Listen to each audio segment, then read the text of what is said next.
não sei se você sabe, mas a Bíblia fala muito sobre resgate. Deus começa um projeto de resgate em Gênesis, mas isso fica explícito no segundo livro da Bíblia, que nós lemos no começo do culto, no livro de Êxodo. Deus é retratado como um pai disposto a lutar pela libertação do seu filho amado, do seu primogênito, Israel. E Deus então redime Israel com mão poderosa do Egito. Deus é colocado como aquele que liberta. Só que, após o povo ser libertado, eles acabam voltando para o exílio. Parece que tem algo de errado com esse povo que vive caindo no exílio. E mesmo assim, Deus volta a libertá-los num novo êxodo, por assim dizer. Agora, Deus não faz sinais e prodígios, Deus trabalha por vias políticas para libertar o seu povo. E eles voltam para a terra prometida. E ainda assim, mesmo o povo tendo voltado do exílio da Babilônia, os profetas continuam falando de libertação ainda maior. Uma redenção de proporções cósmicas, que vai envolver céus e terra, mas que vai lidar não só com o exterior, mas com o cerne do problema do povo de Deus. Eu quero convidar você a abrir a sua Bíblia em Efésios 1, 7. Efésios capítulo 1, versículo 7.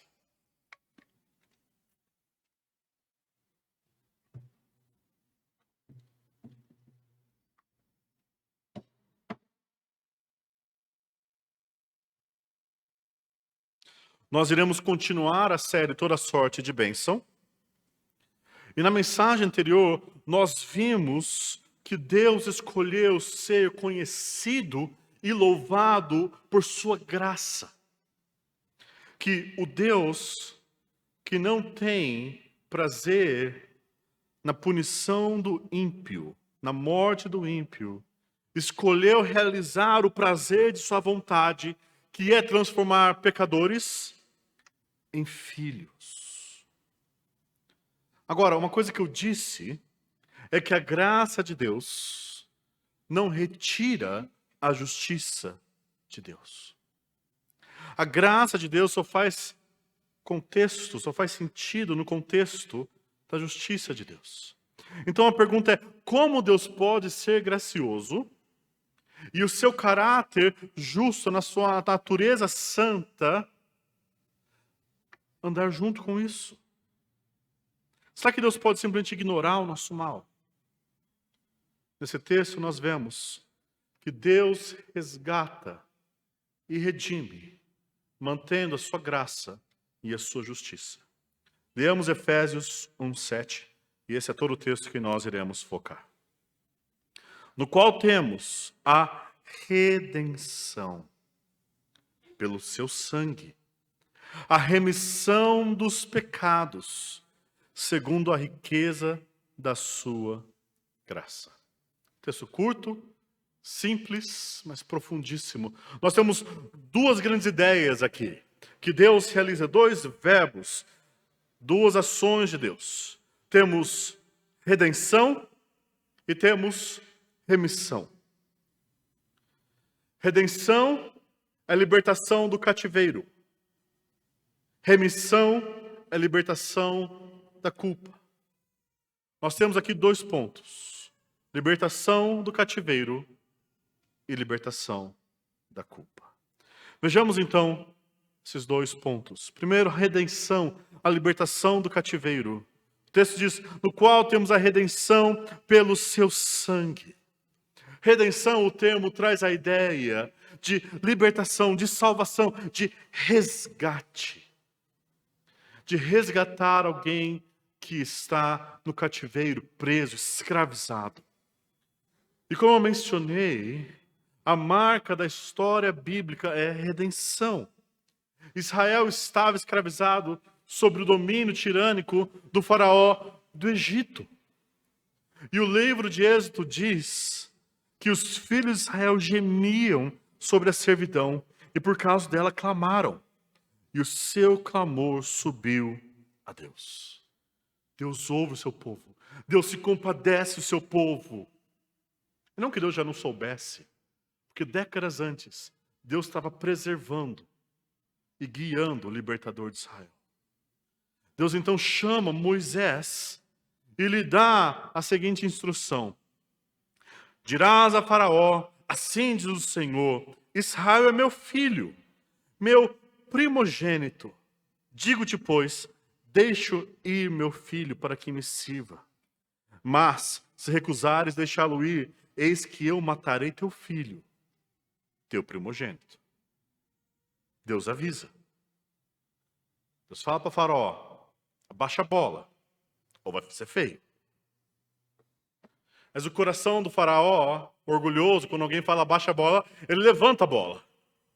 E daí nós temos no ringue a briga entre todos os deuses do Egito contra o Senhor Yahvé.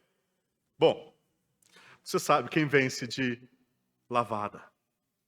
Os falsos deuses perdem golpe após golpe. São 9 golpes.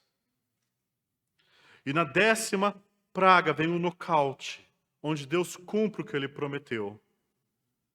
E ele então traz juízo sobre todos os primogênitos do Egito.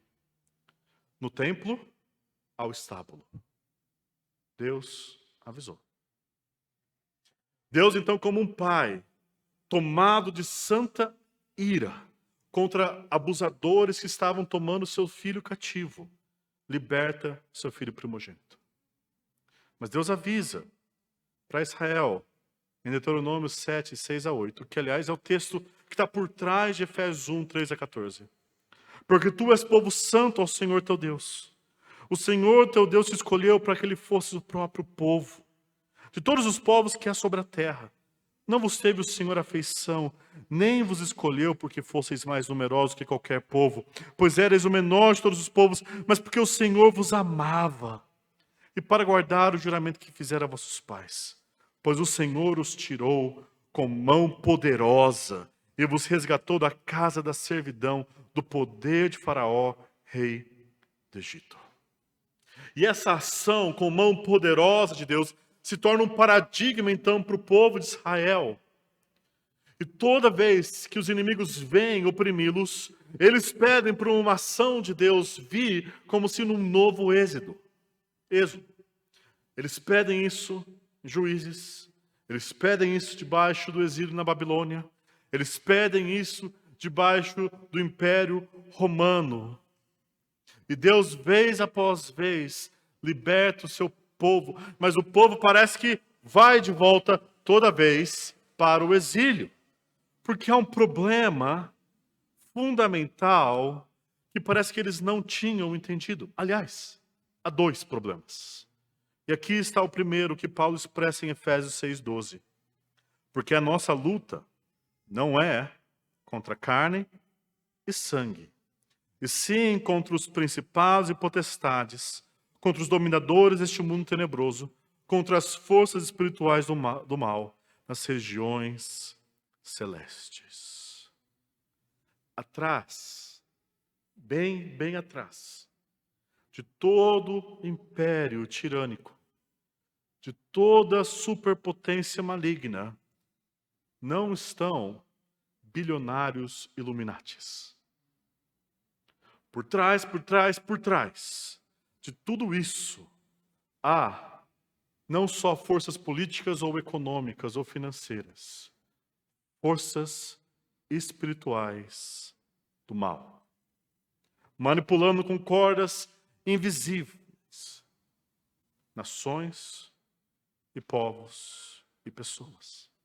Paulo fala, são poderes e forças espirituais que dominam sobre este mundo tenebroso.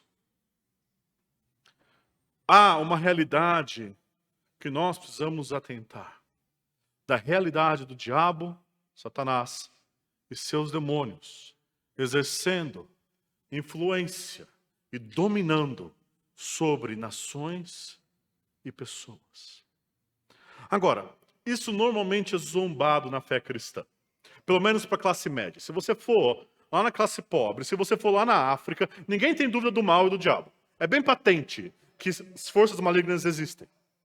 Mas normalmente, entre aqueles que têm maior cultura, por assim dizer, se zomba da realidade de Satanás, de forças demoníacas, invisíveis e espirituais. Mesmas pessoas que, claro, conversam sobre o multiverso e alienígenas que estão chegando no país. Ou seja, falar de forças que nós não entendemos faz parte da ciência hoje, que nós falamos sobre ciência quântica e multiverso, que são palavras chiques para coisas que a gente não tem a mínima ideia sobre. A Bíblia fala sobre algo que nós não temos a mínima ideia sobre. Sobre forças espirituais que nós não temos acesso. Que você não consegue ver. Que você não consegue ir lutar contra. Você não consegue invadir a capital do reino de Satanás. Você não consegue socar os seus demônios. Você não consegue decapitar o seu príncipe. A briga nem é aqui. É nas regiões celestiais, qual nós não temos acesso, fisicamente falando. Ou seja, amados, existe algo pior, um cativeiro pior, uma tirania pior do que Israel sofreu no Egito, na Babilônia, do que a Ucrânia passa com a Rússia. Por mais horrível que isso seja, existe um cativeiro que todo ser humano está sobre, e é o domínio do maligno. Nós precisamos de um Redentor que seja mais forte que nós, para nos libertar. Agora, esse termo redenção também tem uma outra imagem envolvida. É a imagem da libertação de um escravo através do pagamento de um preço. O que nos conecta ao nosso próximo ponto. Remissão. O pagamento do preço, a libertação da culpa. Nosso texto diz a remissão dos pecados segundo a riqueza da sua graça. O termo remissão traz a ideia de uma disposição de desobrigar alguém de um cumprimento de uma obrigação, ou de uma dívida, ou de uma pena. É a soltura de uma dívida. É a libertação de um delito. E o apóstolo aqui fala sobre a remissão, ou libertação, ou perdão dos delitos, dos pecados. Lá no Antigo Testamento também, quando alguém não conseguia pagar as suas dívidas, ele tinha a opção de vender a sua própria força de trabalho, o seu corpo. Ele se tornava servo de alguém. Ele vendia, basicamente assim, a sua vida para pagar a sua dívida. E um resgatador, normalmente um parente, poderia vir, pagar o preço daquela dívida e libertar aquela pessoa da servidão. Mas Deus sabia que no coração do homem está fazer o mal ao homem. E ele tem direitos exclusivos sobre Israel. Israel é servo do Senhor e de nenhum outro. Então Deus institui uma data, um ano especial, no qual todas as dívidas seriam perdoadas. E todo servo poderia voltar para sua casa, que talvez foi colocada sobre hipoteca, e para sua família. Todas as dívidas eram perdoadas. Levíticos 25 é o capítulo que ensina sobre o ano do jubileu, esse ano especial. Contará 7 semanas de anos, 7 vezes 7 anos, de maneira que os dias das 7 semanas de anos te serão 49 anos. Então, no mês 7º, ao 10 do mês, farás passar a trombeta vibrante. No dia da expiação, fareis passar a trombeta por toda a vossa terra. Santificareis o ano 50º e proclamareis liberdade na terra a todos os seus moradores. Ano de jubileu vos será, e tornareis cada um a sua possessão e cada um a sua família. Perceba que está ligado ao ano da expiação. Um preço era pago para um ano de libertação, para que as pessoas pudessem ter todas as suas dívidas pagas. Era uma lembrança do Deus que redimiu eles do cativeiro do Egito. Isso devia ser uma realidade na vida deles. mas algo que apontava para o futuro, para a libertação de uma dívida ainda maior. Uma dívida que nem eu, nem você conseguimos pagar. O segundo problema que o povo de Deus tinha esquecido, que a maior dívida que nós temos não é com o banco, é com o Criador. A lista dos nossos delitos e dos nossos pecados é imensurável. Presta atenção.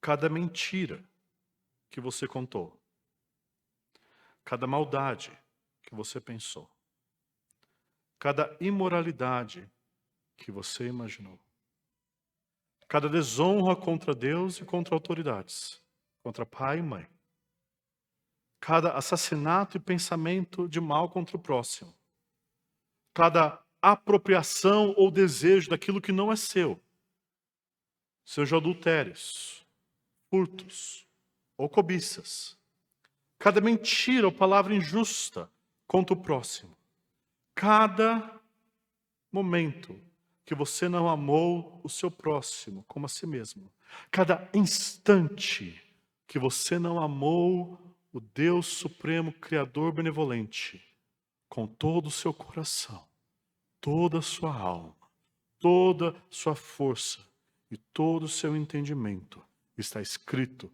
numa grande lista de dívida. E Satanás adora essa dívida.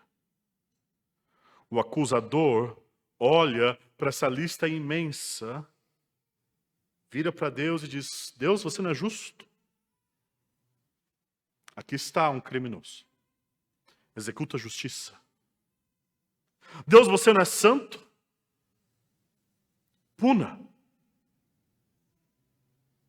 Mas o que nós vemos é que nós então precisamos, amados, urgentemente, de alguém que pague as nossas infrações.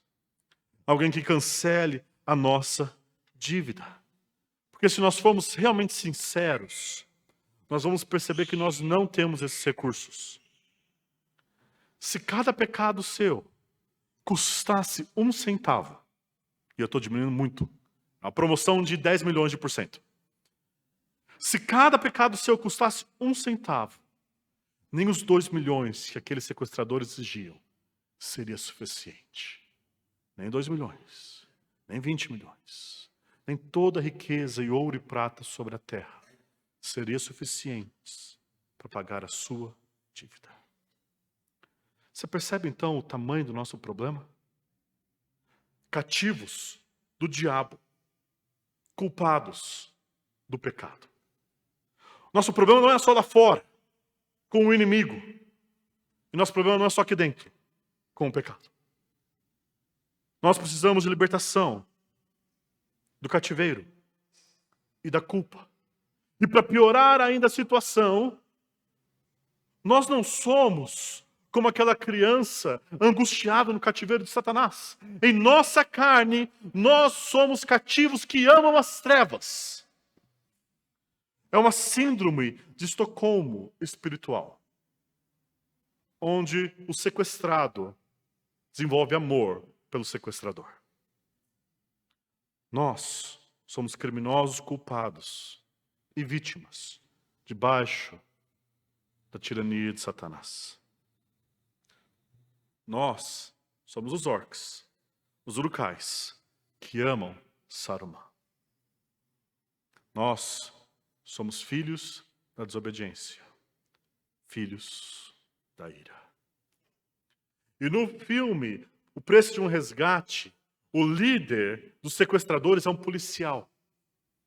E ele percebe que o cerco está fechando para ele. Sabe o que ele faz então? Já que tem uma recompensa para quem resgatar o filho, eu vou, como ninguém sabe que eu sou o líder, atirar nos meus comparsas, resgatar a criança e resgatar a grana. Perceba a maldade dele. Ao ponto de que ele, que era o principal vilão, quer se fazer o principal herói da história. É nojento Você fica extremamente incomodado com aquilo. Mas o filme sacia o nosso senso de justiça. Esse líder sequestrador, ele entra numa briga com o pai, que o pai percebe, e quando ele tenta matar o pai, retirando uma arma escondida, ele é alvejado pelo policial e pelo pai. E vem aquele senso de justiça foi feita. Amados, nós não somos o filho inocente sequestrado. Nós somos aqueles que sequestraram o primogênito de Deus. Nós somos aqueles que tomaram à força o unigênito de Deus e o assassinou em uma cruz. Nós somos o vilão que se acha herói. Nós somos aqueles que pecam e pecam e pecam contra Deus e seu Filho e achamos que Deus tem que nos recompensar com uma vida de bênção. E a justiça clama por nosso sangue.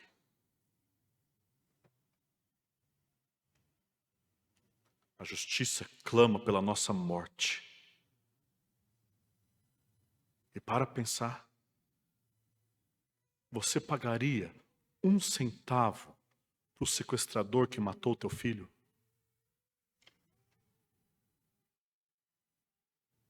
Se esse sequestrador fosse preso, você pagaria a fiança? Você começa a tentar entender por que o nosso texto diz segundo a riqueza da sua graça. Porque nós não estamos falando de qualquer amor, de qualquer compaixão, de qualquer misericórdia. Nós estamos falando de Deus Pai, que salva, que paga o preço, que liberta os assassinos do seu filho. E Deus então se torna para nós, em Cristo, aquele que nos liberta do cativeiro e nos liberta da culpa. Mas como Deus faz isso? Como Deus faz isso? Como Ele soluciona 2 problemas aparentemente totalmente opostos? Um problema externo, um problema interno. Nos libertar do cativeiro de Satanás. Nos libertar da nossa culpa, do nosso pecado. Deus, que é a definição de genial, faz isso em uma tacada só. Em uma ação redentora. Na cruz, Deus, ao mesmo tempo, lida com os nossos inimigos e com o nosso pecado. Veja como Paulo coloca redenção e remissão em Colossenses 2, 13 a 15. E a vós outros que estáveis mortos pelas vossas transgressões e pela incircuncisão da vossa carne, vos deu vida juntamente com ele, perdoando todos os nossos delitos, tendo cancelado o escrito de dívida que era contra nós e que constavam de ordenanças, o qual nos era prejudicial, removeu-o inteiramente, encravando-o na cruz e despojando os principados e as potestades, publicamente os expôs ao desprezo, triunfando deles na cruz.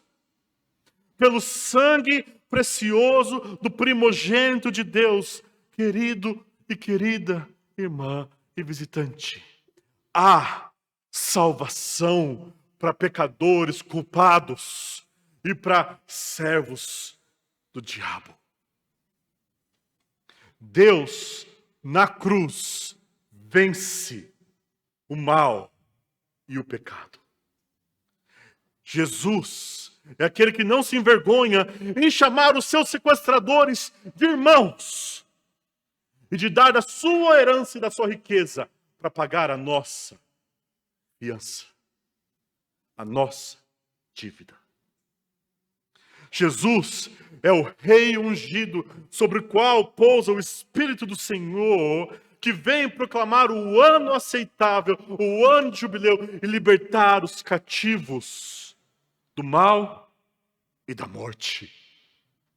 Ele pega a principal arma de Satanás e da morte contra você, o seu pecado, a sua culpa. E ele derrama sangue mais precioso que qualquer ouro e prata acumulado sobre essa terra. E ele arranca toda a sua dívida de si e crava nele na cruz. E ele paga cada um e todos os seus delitos e pecados. E agora a morte não pode mais te acusar. Ele tira o aguilhão da morte. Ele tira a acusação do acusador, removendo o seu argumento. Nós, como povo de Israel no Êxodo, nos escondemos debaixo do sangue do Cordeiro, enquanto a ira de Deus vem em justiça para libertar o seu povo e dar um soco na cara de Satanás e expor os principados e potestades à vergonha. Amados, isso é riqueza da graça de Deus. E a minha pergunta para vocês hoje é: vocês já foram libertos do cativeiro e da culpa? Vocês já colocaram a sua confiança nesse libertador Cristo Jesus e já tiveram a sua dívida cancelada e transportados do império das trevas para o império do Filho do seu amor? Hoje, se você ainda vive debaixo do domínio de Satanás, debaixo do domínio da culpa e do pecado, Jesus estende a você redenção, como o Rei vencedor, como o Cordeiro e o Leão. Se você se arrepender do seu crime, da sua rebelião, dos seus delitos, dos seus pecados, e clamar: Jesus, me salva, Ele é poderoso para te salvar. E se você quer saber mais sobre isso, você pode conversar comigo ou qualquer membro dessa igreja ao final do culto. Amados, perceba que questão gloriosa. Deus é ao mesmo tempo gracioso e justo. A graça de Deus não tira a justiça de Deus. A graça de Deus é Deus escolhendo receber nele mesmo a sua justiça para que você fique com os benefícios. O Deus que não tem prazer na morte do ímpio diz: eu vou sofrer essa morte para que o ímpio possa ter a minha vida. Gracioso e justo. Todas as bênçãos que nós recebemos de Deus, como nós vimos, sermos escolhidos para sermos santos e repreensíveis em sua presença, sermos predestinados para estarmos perante Ele como filhos adotados. Todo perdão e toda libertação que Deus realiza é justa, porque Deus faz isso em Cristo e por meio de Cristo. E isso deve influenciar a nossa vida. A forma como nós lidamos com a realidade com os outros deve ter, ao mesmo tempo, esse equilíbrio de graça e justiça, mas ao mesmo tempo esse desejo de estender graça ao custo da justiça para nós. E é por isso que Jesus fala: pegaram a sua túnica, pegaram a sua capa, dá a túnica junto. Forçaram você a andar 1 milha, ande 2. Fizeram mal contra você, tome o dano, pague com o bem, com graça. Porque nós temos um Deus que fez isso por nós. Nós não precisamos equilibrar a balança da justiça. Deus já fez isso em Jesus. Porque se você tentar, vou te falar uma coisa: você não consegue equilibrar. E para quem não tem misericórdia, Tiago fala que não há misericórdia, mas a misericórdia triunfa sobre o juízo. Se você não for transformado pela graça de Deus, para ao mesmo tempo ser gracioso, Você nega a misericórdia, vai sobrar só justiça para você. E você não quer a ira que destrona Satanás e o lança ao inferno sobre a sua vida. Então se esconda debaixo da misericórdia de Deus. E uma última aplicação, amados. Que infelizmente, hoje, no meio evangélico, muitos, ao ouvirem falar sobre o preço que Deus pagou para nos comprar, tornam isso muito sobre eles e pouco sobre Deus. Você é tão merecedor que Jesus teve que morrer por você. Amados, é o oposto. Você é tão criminoso, pecador, que Jesus teve que morrer para você. E nós não conseguimos, às vezes, colocar essas duas coisas juntas. Porque nós, ao mesmo tempo, somos miseravelmente indignos, podres, pecadores, e maravilhosamente amados e queridos por Deus. Não há nada em Deus que obrigue Deus a te amar. E você precisa entender isso. Deus não estava sozinho na eternidade e falou, deixa eu redimir uns pecadores aqui, porque eu estou me sentindo solitário. Não há nada que você possa acrescentar a Deus. Seu louvor não acrescenta nada à glória dele. Seu louvor é a resposta ao que ele é. Ou seja, isso torna a graça ainda melhor. Porque Deus não precisava te amar. Deus não precisava te salvar. Deus não precisava pagar o preço por você. Ele quis, porque Ele te amou. Você é essa coisa tão estranha, horrível em si, especial para Deus. Porque você está naquele que é, em última instância, o Filho especial de Deus, Jesus, o unigênito. E é por isso que Paulo, constantemente em nosso texto, ao colocar a graça de Deus e os benefícios que nós recebemos, ao colocar sobre o preço elevado que foi pago, leva a nossa atenção não para a glória do homem, mas para as riquezas da glória de Deus. Então seu coração não deve falar, nossa, como eu sou especial por Deus me amar, como eu devo ser brilhantino, como eu devo ser maravilhoso, como eu devo ser. Você deve falar, como é esse Deus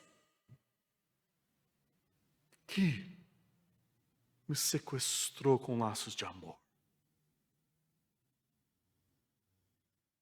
que me torna seu filho, embora eu tenha matado o filho dele, que paga o preço imensurável. Isso nos leva a nos sentir, amados, humildes e amados. Humildes. Eu sou um pecador miserável, indigno. Mas alguns de vocês só ficam aí. É só miséria. Amados, profundamente, poderosamente amados. E você só vai apreciar a graça e o amor de Deus quando esse paradoxo, por assim dizer, estiver na sua vida. Porque aquele a quem mais foi perdoado, mais amou. Quanto mais você vê a sua indignidade, mais você vê a graça de Deus. Vamos orar?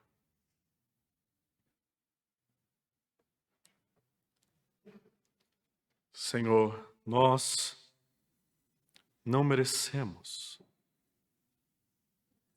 uma gota do favor do Senhor, uma moeda do tesouro da graça, mas o Senhor derramou graça abundantemente sobre nós. Louvado, exaltado, glorificado seja o nome do Senhor, o único que é digno de ser exaltado. Obrigado, Senhor. O Senhor recebe a glória. Nós recebemos a graça. Maravilha sobre maravilha. Em Cristo Jesus, oramos. Amém.